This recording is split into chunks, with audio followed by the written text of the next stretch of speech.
भाषा की कक्षा में एक शिक्षक बच्चों से क्या अपेक्षा रखता है। यानी अपेक्षा जो शब्द है ना, ये आपका पॉजिटिव शब्द है। क्या बच्चों से अपेक्षा करता है। जैसे माता पिता जो है आपसे अपेक्षा करते हैं, क्या आप एक दिन टीचर बनेंगे और जब माँ पापा बुढ़ापे में हो जाएंगे तो आप उनके क्या होंगे, बुढ़ापे की लाठी होंगे, एक सहारा होंगे। तो माता पिता भी यही अपेक्षा करते हैं कि बच्चों को अभी पढ़ा देते हैं, जब हम बुढ़ापे होंगे तो हमारा क्या हो, बुढ़ापे की लाठी बने। ठीक ना।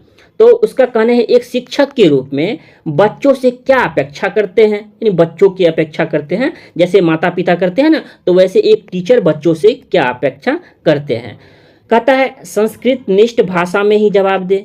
देखिए ये शब्द जो है ना, ही, गौर कीजिएगा, ही है ना, वो केवल को दर्शाता हो और केवल एकमात्र एक ही चीज को बोध करता हो, जो कि ऐसा उत्तर नहीं होता है। क्यों नहीं होता है। ही का मतलब होता है केवल, और कहिएगा सिर्फ केवल, केवल इसी से होगा नहीं, दूसरे विधि से भी विकास हो सकता है। नहीं केवल उसका मनोवैज्ञानिक ही विकास होगा, ऐसा थोड़ी ना है, शारीरिक भी हो सकता है। कहने का मतलब है संस्कृतनिष्ठ भाषा का ही प्रयोग करें, एक ही भाषा की बात हो रही है। ठीक।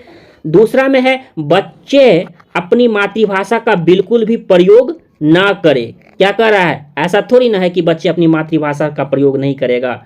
या बच्चे सवालों के बंधे बंधाए जवाब न दे। बंधे बंधाए का मतलब है अगर कोई क्वेश्चन अगर टीचर पूछते हैं, बच्चा इसका जवाब जानता है, तो ऐसा नहीं जो टीचर लिखाए हैं रटे रटाए वही जवाब दे। ये बात तो सही कहता है। क्या कहता है, सही है ना। बंधे बंधाए जवाब नहीं दे, यानी मुक्त उत्तर वाला। यानी एक अगर कोई टीचर कोई प्रश्न पूछता है तो इसका जवाब जो है अपने शब्दों में व्यक्त करने की कोशिश करे। ये तो सही बात है ना। ऐसा नहीं एडजेक्टिव जो हमारा जो टीचर लिखाए हैं वही आपको जवाब देना, ऐसा तो नहीं है। ये तो पॉजिटिव बात है।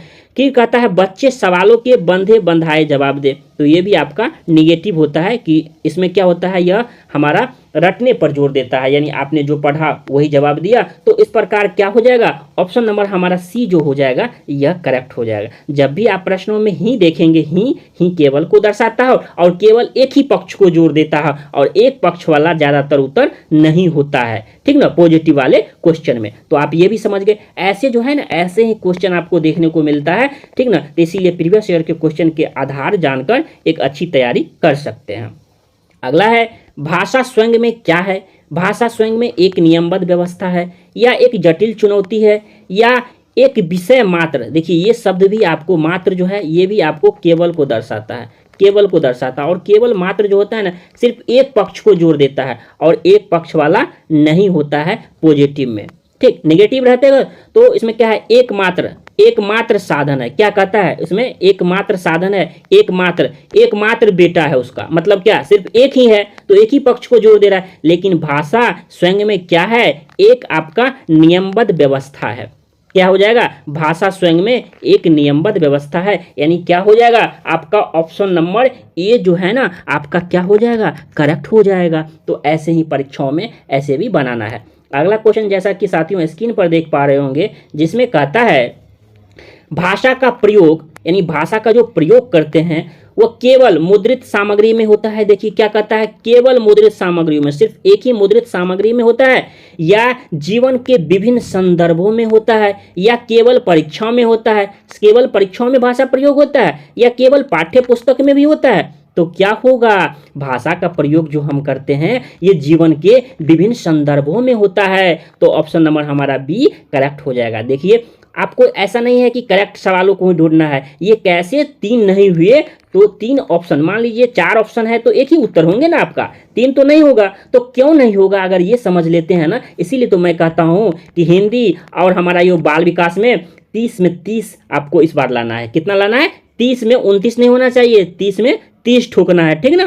तो आपके लिए बाल विकास क्या होना चाहिए, हलवा लगने लगे, हलवा। ठीक ना। तो ऐसे ही आपको सवालों को भी सॉल्व करेंगे, अभी प्रैक्टिस के तौर पर करेंगे ना। तो परीक्षाओं में जब आप प्रैक्टिस सेट लगाएंगे ऑनलाइन तो आपको यह फायदा देखने को जरूर मिलेगा। तो अब यहाँ ऑप्शन नंबर बी जो है सही हो जाएगा, क्योंकि जीवन के विभिन्न संदर्भों में हमारा क्या होता है, भाषा का प्रयोग होता है। अगला क्वेश्चन जैसा कि साथियों स्क्रीन पर देख पा रहे होंगे, जिसमें कहता है, क्या कहता है, जिसमें कहता है बच्चे अपने परिवेश में स्वयं भाषा अर्जित करते हैं। ठीक, क्या करते हैं, स्वयं भाषा अर्जित करते हैं, तो इसका निहितार्थ का मतलब होता है क्या तात्पर्य है, ठीक ना, यानी इसका क्या मतलब है, क्या कहते हैं, क्या निहितार्थ है, यानी क्या तात्पर्य है या क्या मतलब है, आप इन्हें समझ सकते हैं।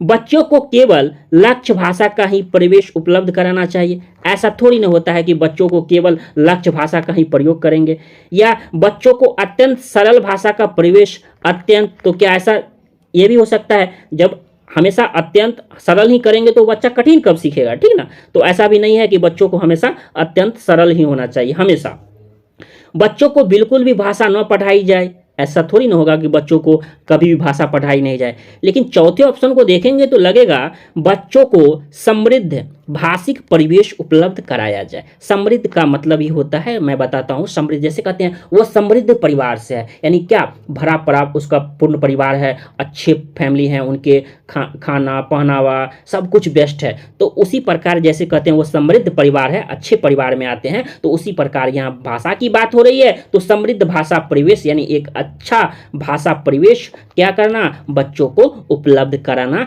तो इसका भाषा अर्जित करने का निहितार्थ हमारा यह ऑप्शन नंबर डी जो देख पा रहे होंगे आप, यह हमारा ऑप्शन नंबर डी जो हमारा यह करेक्ट हो जाएगा।